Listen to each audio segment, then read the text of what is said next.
We have several eruptions in the Svartsengi volcanic system, and none of them actually have threatened the Blue Lagoon and the Svartsengi itself in the term that they erupt under it. Blue Lagoon is a world-famous first-class spa, hotel, restaurant complex, and it accepts guests from all around the world. Anybody who goes to Iceland definitely visits Blue Lagoon. So important also in that sense. When we have the magma accumulating under the Svartsengi, always we see that after a while it drains in another location as an eruption.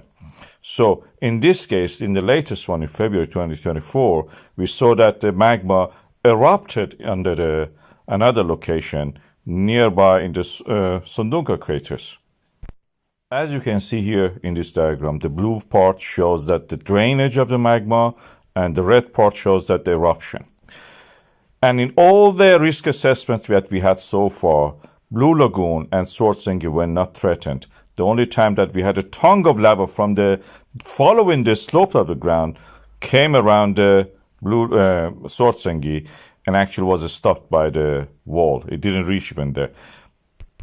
And there is a theory to actually explain this, why Blue Lagoon and Svartsengi themselves are not a victim of eruption from within that area.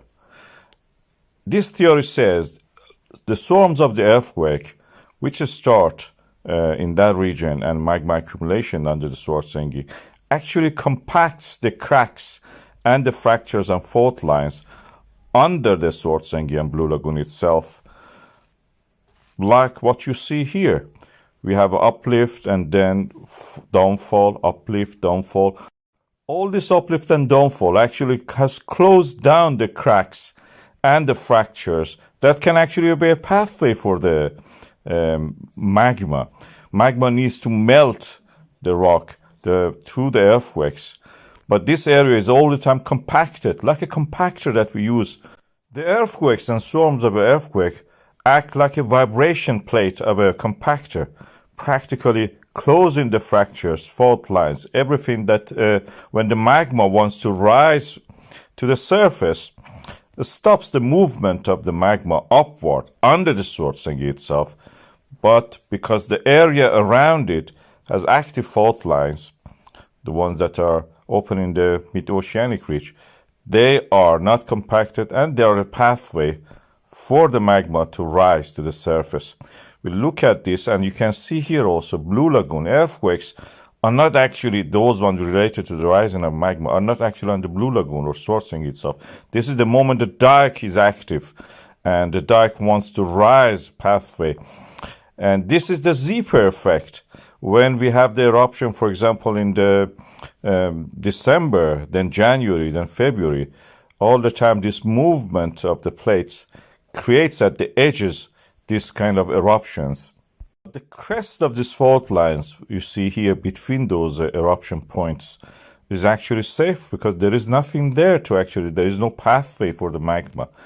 The magma rises through the veins, through the cracks, upward and erupts, but not through the crest. That's the compacted part. This is again in this model you see that under Svartsengi and Blue Lagoon we have the laccolith forming.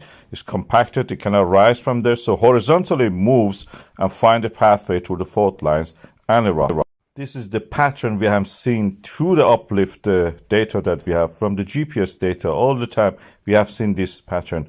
Magma rises under the Blue Lagoon and Svartsengi, then flows sideways and then erupts either in this system, Svartsengi, or maybe next time somewhere else, like Elvdorp volcanic system, or like the one that we have, Vegadesville volcanic system, but not under Svartsengi and Blue Lagoon itself.